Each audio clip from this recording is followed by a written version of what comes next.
Now, if you've ever dropped a glass on the kitchen floor and watched it shatter, you're familiar with just how far and wide those teeny shards of glass can travel. Small and unseen, sharp pieces can hide for months until they're vacuumed up or swept up or, heaven forbid, stepped on. This afternoon, we are all surrounded by the jagged pieces of our own economy, shattered by the uncertainty of on again, off again, on again, off again tariffs and an as yet unexplained trade war.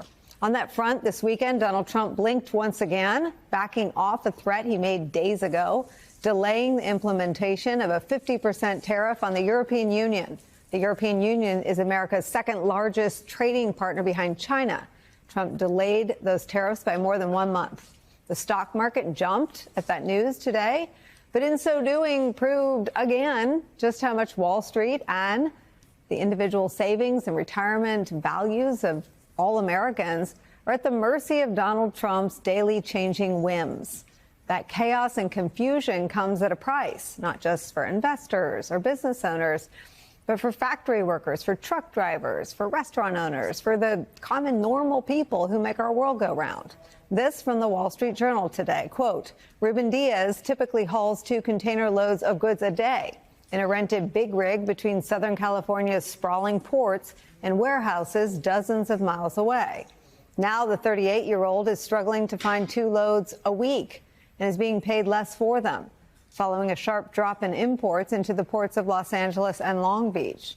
Late one afternoon, he refueled at the Sunshine truck stop after dropping off a single empty container at the port. He figured he would be left with about $50 after deducting costs for truck rental, insurance, and diesel, and was considering giving up as a self-employed driver. Quote, I am just surviving, but I am not going to make it, he said.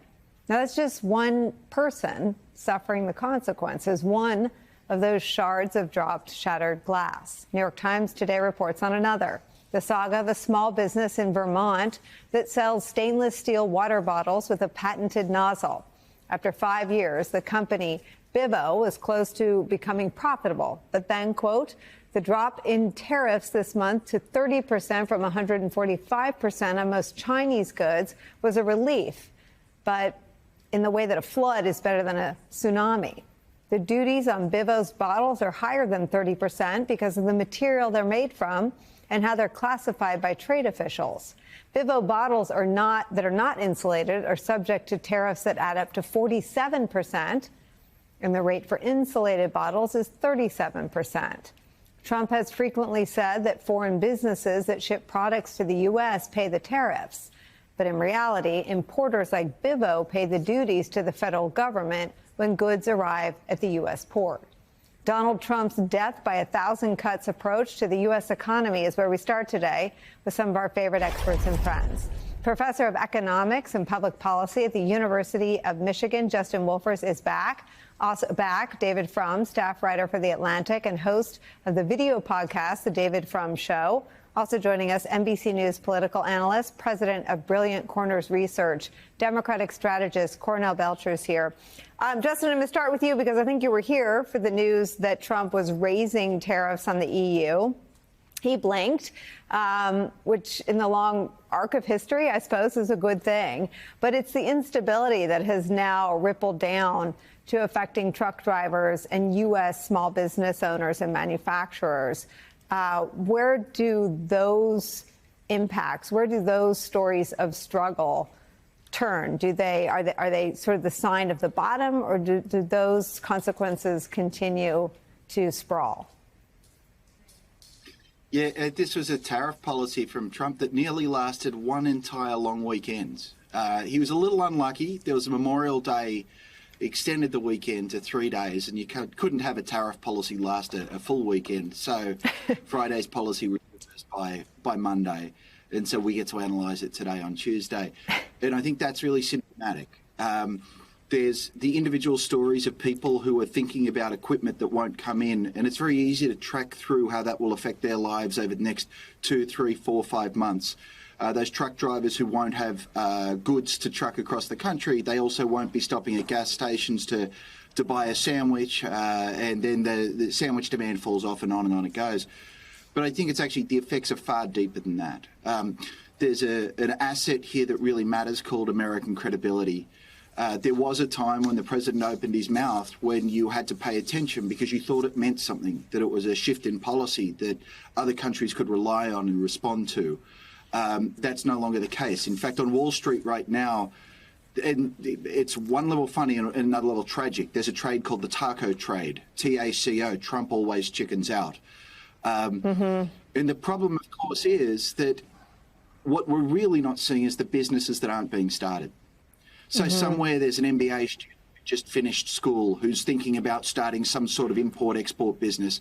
There's a factory that could be built, except for one of the most important imports we get from the European Union is precision machinery. And that either just went up 50% or went up 10%, but no one can be sure. And so those are the stores and the businesses and the factories we'll never see. You mentioned sandwiches. I've got sandwiches for you, Justin. This is also from the Wall Street Journal. Vincent Passanisi, whose Long Beach-based company Santa Fe Importers supplies Italian meats and cheeses to more than 1,000 local stores and restaurants. He said revenue is down 15 to 20% as logistics workers and related companies in the region pull back on spending because of tariffs. Passanisi said Trump's threat of 50% tariffs on the EU, quote, would destroy that part of my business. No one is going to buy Italian cookies or breadsticks or sauces at a premium that high when there are other alternatives. Because of the slowdown, he has reduced the hours of his roughly 50 manufacturing workers by 20%. He's also started sending staff who work at Santa Fe Importers deli counter home early because of the drop-off in dock workers, truck drivers, and port tradespeople picking up sandwiches and pasta dishes to go. Justin, I think you and Steve Leisman both warned in the early days of so-called Liberation Day that the stock market fluctuations, which was sort of felt like a big breaking news story, was really, you know, sort of like the tip of the iceberg, that everything happening under would take longer. And I wonder how we'll be able to sort of track the implications for every sort of business that stops carrying a product, that stops having workers that work specifically with that product, if it's at a counter, that maybe stop going to their restaurant, or that, I mean, how do you sort of track and cover the trickle down damage from the tariffs? There is a peculiar political genius to having a policy that lasts exactly 3 days. The genius, of course, is it's impossible for a nerd like me to find 3 days worth of data to crunch and tell you exactly what the are. You know, realize a 50% embargo on Europe, which is what the president promised, is effectively, 50% tariff is effectively an embargo. That's saying your ships aren't welcome here because stuff from Europe was already expensive. Mark it up 50%, it's unaffordable. So in a matter of 3 days, we've gone from saying no ships from Europe are allowed to, yes, just keep on coming. And by the way, you know, all of this occurred in the middle of a 90-day pause. We're in the middle of a 90-day pause, and all of a sudden the president had his Ross and Rachel moment and says, no, you haven't come to a deal yet, despite the fact we're not going to come to a deal for 90 days. So I don't know how the Europeans work on this, but more to the point, it is really important that people understand that trade with Europe is not olive oil and wine. Well, it is those things, and they're delicious. But it's chemicals, it's pharmaceuticals, it's machinery, and on it goes. And so, therefore, the effects of this are going to filter out through every other sector of the economy. Now, how do you find the effect of a three-day policy? You don't. But I will tell you right now, I'm terrified that the tariff goes right back on. And so, therefore, it's going to be hard for me to during business relationship or even to purchase orders that would take months to fulfill with my friends in Europe. David, from in the chaos and in the erratic policy announcements is that bigger story that I think you constantly play a role of being sort of a North Star in keeping the rest of us in the media focused on. That the chaos and the indifference, and it's almost a sadistic indifference to the plight of the truck driver, is the point. And I wonder how you take in all of the economic consequences for the tariff erratic, you know, on again, off again. Yeah. Well, Trump delights in tariffs because they're the one form of tax that the president can lay at will, at whim, or alleviate at will and whim. All the other taxes are provided by the Constitution. Congress must lay. If you want to raise the corporate income tax or give a particular corporation a break, that's Congress's job, not the president. But here he has found something where he can exercise power, and he enjoys that so much. So although it's embarrassing that he puts the tariff off and then, as Justin said, immediately removes it, it's also thrilling to him because it's power. It's the surge of power. So I think we need to see this tariff story in conjunction with all the other abuses of power that are going on, the pardons that are being more or less flagrantly sold.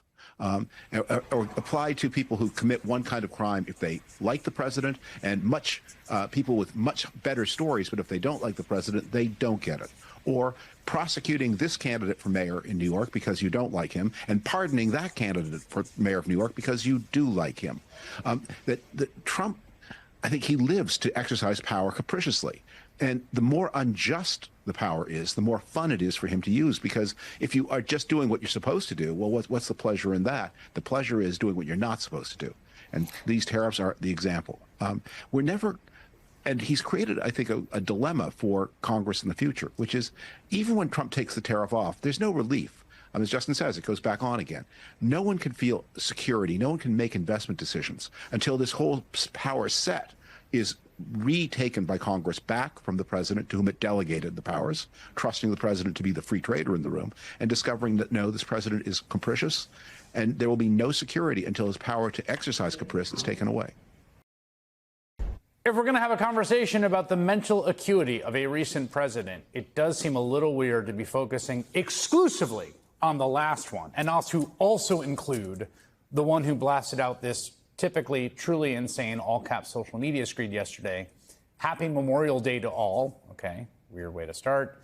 Including the scum that spent the last 4 years trying to destroy our country through warped radical left minds, who allowed 21 million people to illegally enter our country, many of them being criminals and the mentally insane, through an open border policy that only an incompetent president would approve, and on and on and on, like an old man ranting at the sky. Alexi McCammon is the host of the podcast In Sync with Alexi. Faz Shakir is a senior advisor, Senator Bernie Sanders, executive director of the progressive nonprofit news organization More Perfect Union. They both join me now. You know, one of the things, Alexi, that I think is a sort of struggle, and it is a newsroom saying that we don't cover the planes that land.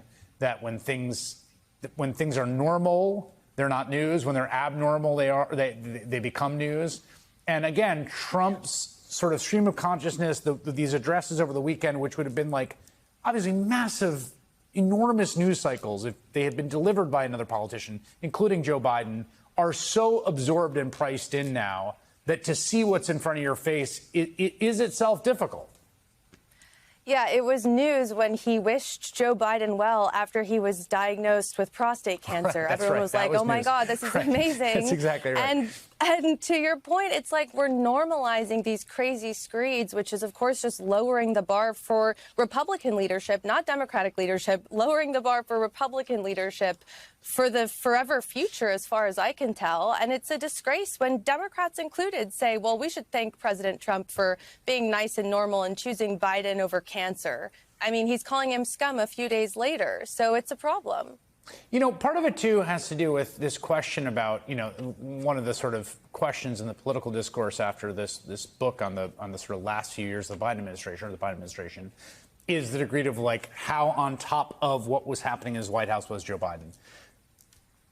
Which, again, I think there's some interesting questions there. But in the current world we live in, like, Trump does come out every day and like ask what he's signing when they give him his executive orders.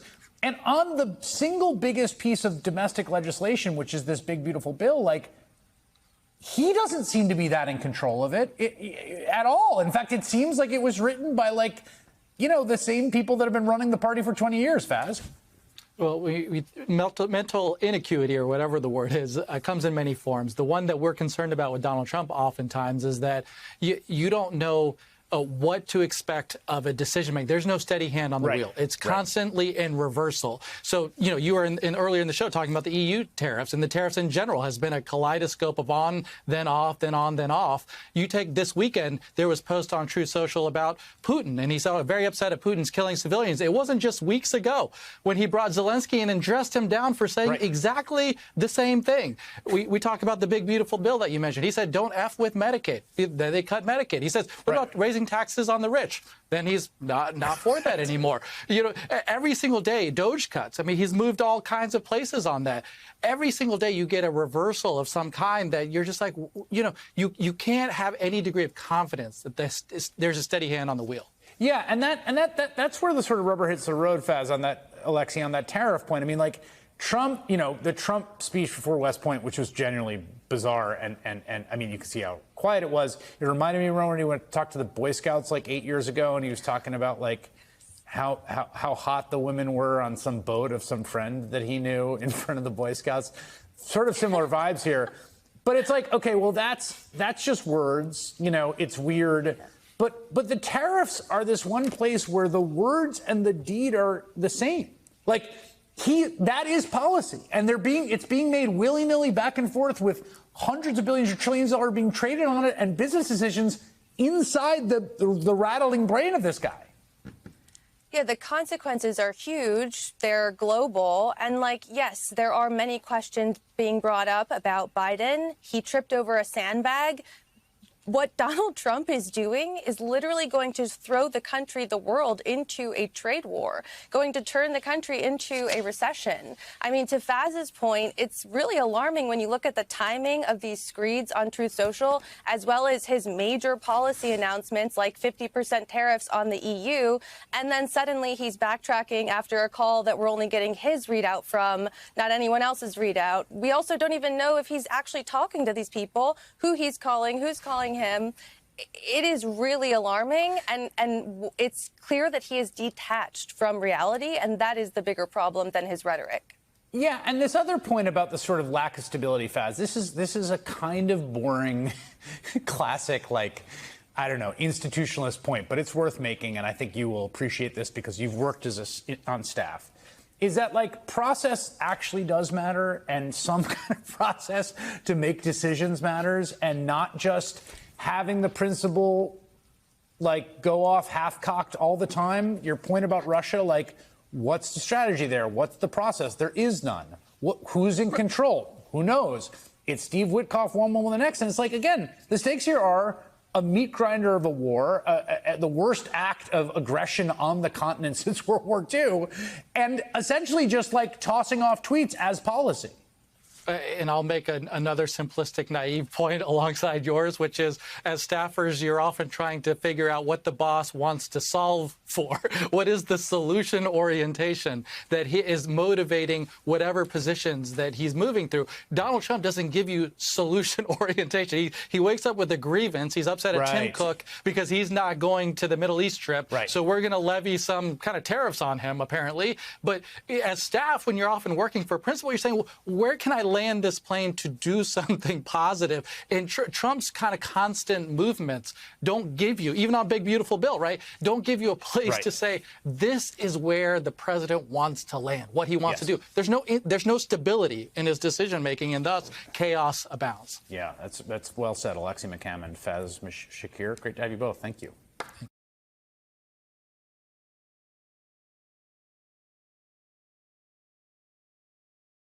It was basically a textbook case of bribery and abuse of power, all caught on video and photos, which is why the FBI charged that sheriff with conspiracy, fraud, and multiple counts of criminal bribery. It's also why he was convicted of those crimes and sentenced to 10 years in federal prison. 10 years. But today, Culpeper County's corrupt, bribe-taking sheriff, that is a tongue twister, is a free man. All thanks to Donald Trump. Because the president just issued a full and unconditional pardon to former Culpeper County Sheriff Scott Jenkins. Why? Well, it might have something to do with the fact that Scott Jenkins is part of the MAGA faithful and definitely has ties to Trump world. I mean, he's also a fellow at the far-right Claremont Institute, a conservative think tank that employs several former Trump officials. So he definitely has ties to them. Now, after his pardon was announced, Trump's pardon attorney put an even finer point on it, tweeting, "No MAGA left behind." Subtlety has never really been these guys' strong suit, has it? Now, Trump pardoning random corrupt MAGA officials, which is what this is a case of, is a scandal unto itself. And Jenkins is far from the only example. But it's especially galling when you consider the people Trump actually does want to prosecute. I mean, it was just last week when Trump called for investigations into several celebrities, Bruce Springsteen, Beyonce, Oprah, claiming that their endorsements of Kamala Harris during the 2024 election somehow constituted illegal campaign contributions. Now, all of those claims appeared to be completely baseless, and forgive me for this one, ludicrously Trumpy. But if Donald Trump is going to claim he really, really cares about illegal campaign contributions, well, then maybe he shouldn't have just pardoned a corrupt sheriff who took illegal campaign bribes to give unqualified people positions of power. Maybe not. And it's not just this one case. I mean, on almost every issue Trump claims to care about, there's a pardon that proves he doesn't really care at all. For instance, Trump and his presidential BFF, you know who I'm talking about, have spent the last several months claiming they are really concerned about so-called waste and fraud in America's entitlement programs. We've covered here on this show how Trump and Musk's changes to Social Security have made it significantly harder for seniors to get help with their benefits, all in the name of rooting out fraud. We've also covered how Trump's big ugly bill in Congress would make dramatic cuts to Medicaid and Medicare, also in the name, according to them, of course, of rooting out fraud. I mean, just listen to the way they talk about this basically any time they are asked about their highly unpopular cuts to these programs. We have not cut Medicaid. What we're doing, Margaret, is working on fraud, waste, and abuse. We're also identifying shocking levels of incompetence and probable fraud in the Social Security program. Social Security is the biggest Ponzi scheme of all time. Let's say Social Security didn't send out their checks. My mother-in-law, who's 94, she wouldn't call and complain. A fraudster always makes the loudest noise, screaming, yelling, and complaining. I mean, that clip. We're not making any cuts is basically their message. It's all about finding fraud in their definition. And anyone who complains about it must be a fraudster themselves. Now, given their intense concern surrounding this issue, a spoken concern, I should say, you would think the Trump administration would be very sensitive about associating itself with anyone even remotely connected to actual entitlement fraud, right? No, of course not. Because last month, Donald Trump pardoned this guy, Paul Walzak. And what was Paul Walzak convicted for? What was his crime? Here it is from the New York Times. Between 2016 and 2019, Walzak withheld more than $10 million from the paychecks of his employees under the pretext of using it for their Social Security, Medicare, and federal income taxes. Instead, he used some of the money to buy a $2 million yacht and to pay for travel and purchases at high-end retailers, including Bergdorf Goodman and Cartier. In other words, this guy took money from the paychecks of his employees that was supposed to be paid into their Medicare and Social Security savings. It was their money. And instead, he literally bought a yacht and shopped at Bergdorf. And today, the New York Times has new details about how the pardon for that fraudster came to be. The Times reports that Walzak submitted a pardon application to President Trump around Inauguration Day. Then his mother, and here's the key part, was invited to a $1 million person fundraiser dinner last month that promised face-to-face access to Mr. Trump at his private Mar-a-Lago club in Palm Beach, Florida.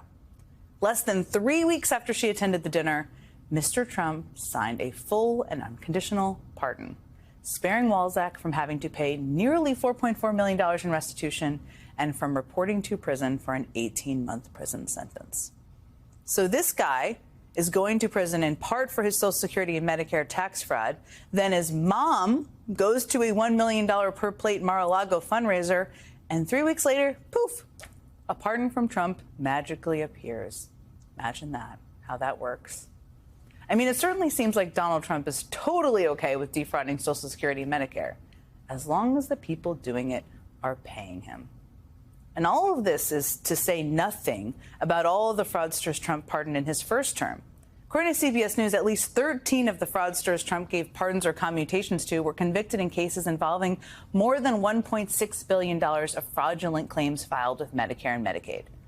So 13 people who committed more than $1 billion worth of Medicare and Medicaid fraud were all pardoned by Donald Trump in his first term. And it's not just fraud. It's the same pattern with nearly every type of crime. Trump's Justice Department is prosecuting a Democratic congresswoman for this encounter, claiming she assaulted a police officer.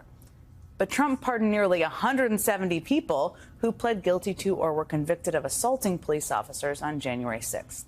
Trump claims to back American law enforcement, but just last month he pardoned a MAGA politician who was convicted after she took money that was raised to honor a slain police officer and literally used it to pay for plastic surgery and for her daughter's wedding.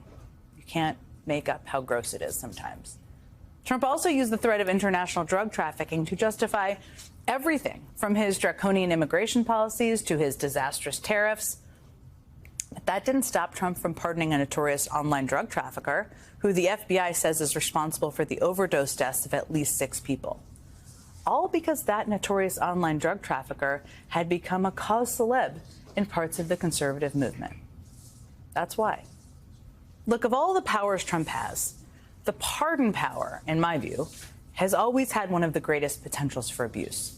Trump is using pardon power in a way that no one else has really done before him, rewarding his friends, legitimizing conduct he himself wants to engage in, and likely ignoring many of the people who may legitimately need a presidential pardon or commutation. It's pretty clear that Trump intends to keep expanding his use of the pardon power. I mean, earlier this month, he chose Ed Martin as his official pardon attorney. You remember this guy, I'm sure. We've talked about him a lot. He's a former advocate for January 6th defendants. He was actually in Washington on January 6th tweeting from the protests.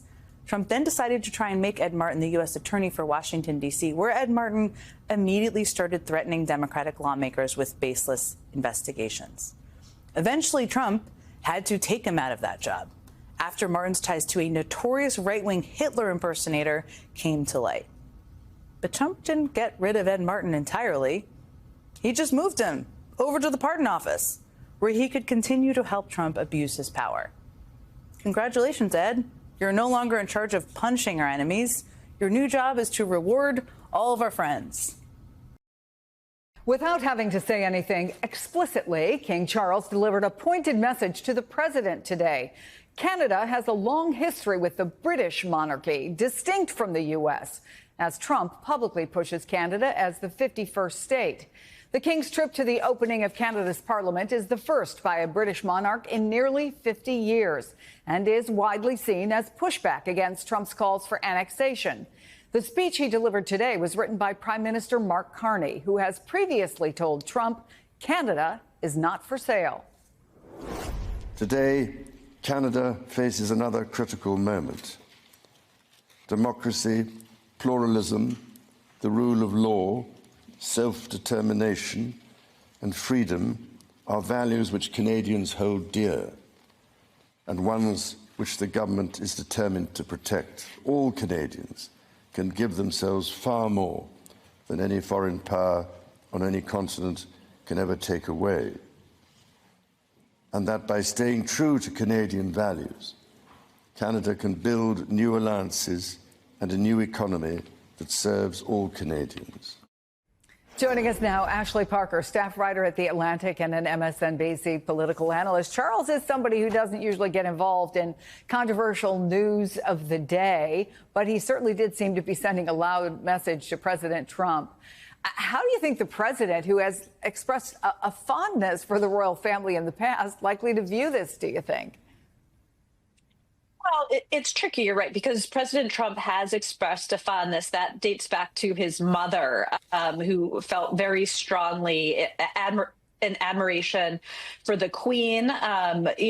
Trump was there for a state visit during his first term. King Charles, quite savvily, diplomatically, invited him very early on to return for a second state visit this term. What's interesting is it's very clear what King Charles is doing. It's a quite pointed diplomatic message, but in its own way, it's rather subtle in the sense that he never, or it is subtle compared to our president, right, who writes all caps Truth Social posts. He did not mention President Trump by name. He did not mention the very clear undercurrents of tariffs, and, you know, talked about annexation or making Canada a 51st state. So I think there is a world where if President Trump chooses to, he can sort of ignore this and not weigh in, but that doesn't necessarily mean he will have the discipline or self-control to refrain. Well, I know you talked to the president when he said he was delighted to have influenced Canada's election, which was widely seen as being driven by anti-Trump sentiment. Is there anything in your conversations that suggests he would be willing to back off on these 51st state taunts? I mean, he seems to be the one who is taking it seriously, and not pretty much anybody else.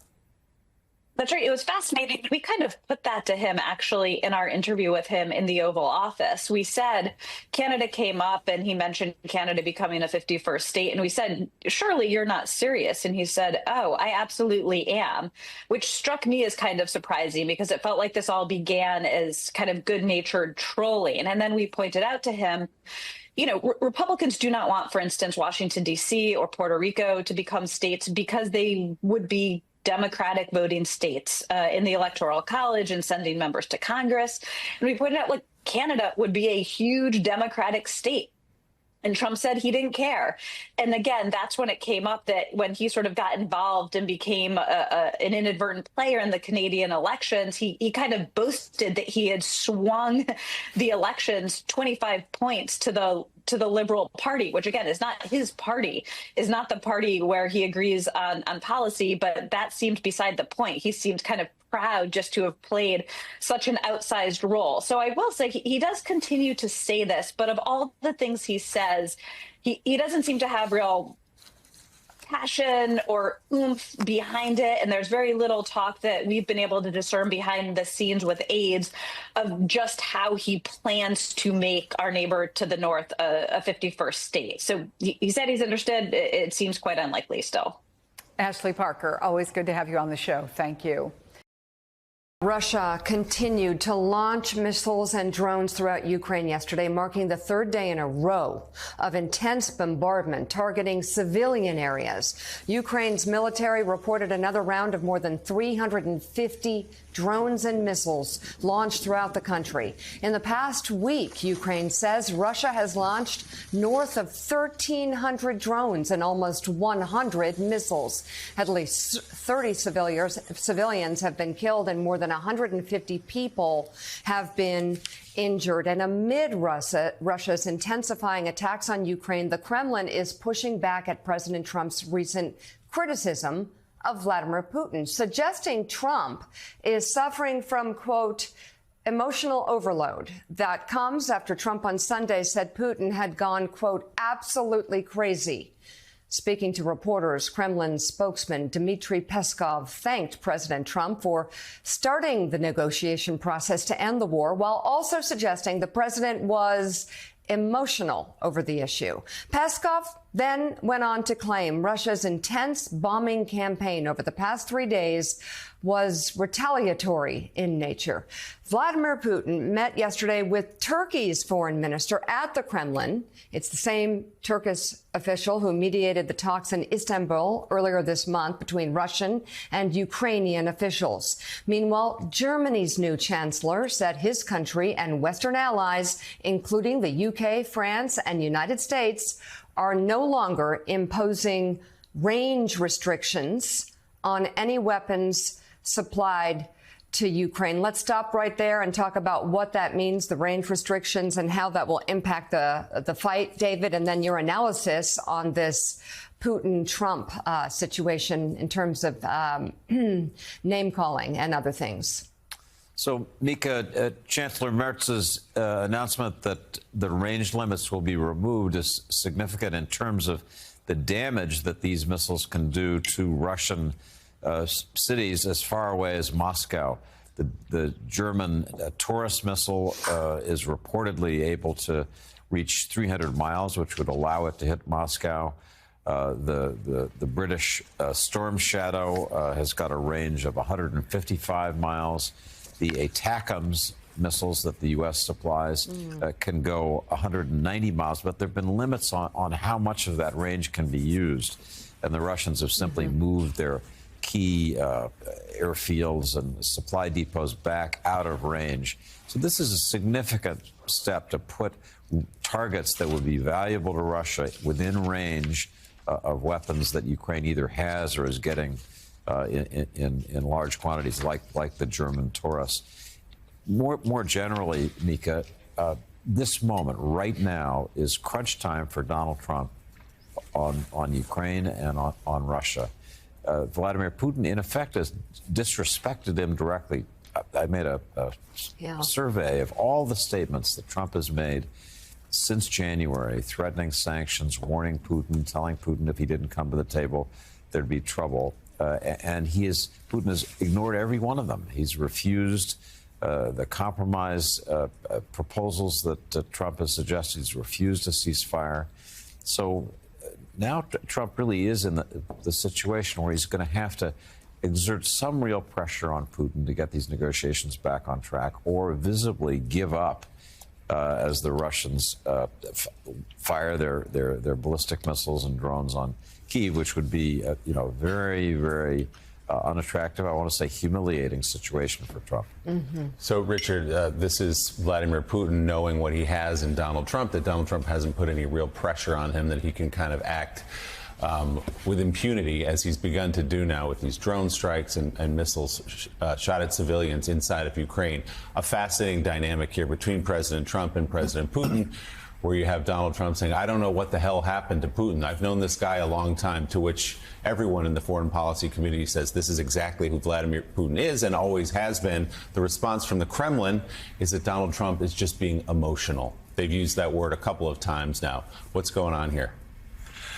Donald Trump is not the first American leader to exaggerate the importance of his personal chemistry with a Soviet or Russian leader. FDR did it with Stalin. George W. Bush did it with Putin, and so forth. So he's in a long line of American leaders who have gotten this wrong and somehow think that personal chemistry or personal relationships are really critical. They're never critical. And Trump should have learned that not just with Putin, but with, say, the leader of North Korea or with China. There's a limit to what personal things do in diplomacy. What this shows is we're being played. Putin's uninterested in a ceasefire. He wants to continue prosecuting the war for the simple reason that he thinks he's winning, even though what he's gaining is marginal. The real question, by the way, is how we respond to it. The option out there in the Senate is secondary sanctions. Problem with those is historically, we've tried them before, and you end up having a massive friction between the United States, in this case it would be India, Turkey, and other countries, China, rather than with Russia. They tend not to work as decisively as people want. The real question, and this administration is not talking about it, seems unwilling to do it, is to help Ukraine and to basically give Ukraine the arms it needs, not to liberate every square inch of territory, just to defend itself, to send the message to Putin that more war isn't going to do the answer. One other thing, it was really interesting, the report by the new chancellor of Germany talking about taking off range restrictions. The assumption in the Trump administration is that if we end arming Ukraine, that'll weaken Ukraine and this will bring the war maybe more to a close. Actually, just the opposite. We are going to lose any leverage or influence. So what you're actually going to see is something of an escalation of target selection. And the war, the scale or scope of the battlefield is actually going to widen rather than shrink if the United States distance itself from Ukraine. And right now, the United States is still sharing intel. It's not stopping sending assistance there, but certainly there's no more money coming, new money coming. As I first reported a couple of weeks ago, that Trump has a package of sanctions in front of him, and he's kind of, I'm told by aides, sort of vacillating back and forth whether or not he wants to apply them. To this point, he has not. And David Ignatius, we know there's also this bipartisan bill with 80 co-sponsors, 80 plus co-sponsors at this point. Lindsey Graham, obviously a close Trump ally, although not afraid to break with him occasionally on foreign policy issues, is the one who introduced it. Senator Blumenthal, others quickly hopped on on board. Do you have any sense there from people that you talk to on the Hill, others, that there's going to be enough pressure here to push this through, for the House, but also for President Trump to finally get there some sort of punishment for Putin? Because as we have well chronicled, yes, once in a while, Trump offers harsh words for Putin in Moscow, but there's never, ever been any follow-through. So it's hard for me to imagine Republicans in the Senate pushing these sanctions over the strong opposition of Trump. I think it's going to go differently. I think Trump, Lindsey Graham is going to go to Trump and say, Mr. President, you're being disrespected. This is humiliating. You need to take action. And Trump will encourage this process. There was reporting last night from the Wall Street Journal that elements of the Trump administration, the Trump White House, were nearing that point of openly supporting sanctions themselves. I do think this war is about to get, as Richard was suggesting, a lot dirtier. The attacks on cities by Russia have been brutal, but there are attacks on cities now increasingly by Ukraine. Ukraine has drones that are able to penetrate, get to Moscow and its environs. And they also have the capability to wage on the ground a dirty war of sabotage, of assassination.